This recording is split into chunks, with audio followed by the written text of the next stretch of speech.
Да се запознаем с гърбичката, наричана по различни начини. Тя се появява вследствие на неправилна стойка на главата, гледане често в телефона, съответно на екран или някакви други рутини, при които не се сещаме, че главата си има определена стойка и трябва да се поддържа. Какво всъщност чувстваме, когато имаме гърбичка? Тя ни сковава, тя ни лишава от лекота и трябва да се отървем от нея. Тя представлява тъкан, която се наслоява около седми шиен прешлен и може да изглежда по различни начини. Първия вид е отточен вид. Това е меко възбешение, дължи се на застой на течности или вследствие на напрежение. Неприятно е, защото леко ни тежи. Втория вид е локализираната гърбичка. Тя вече има ясен контур и се вижда, защото е уплътнена, често срещана при хипертония, фиброзна тъкан, нарушение на калциевите соли.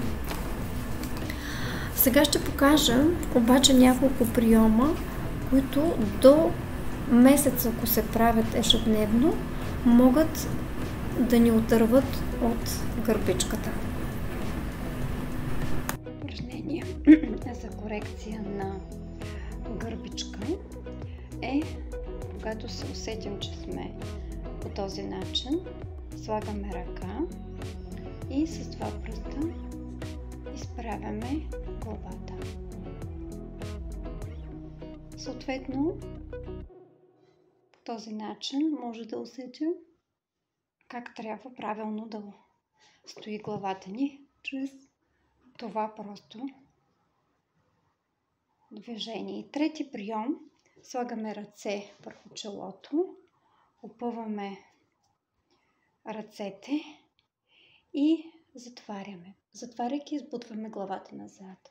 Отваряйки напред, затваряйки назад. Отваряйки, затваряйки.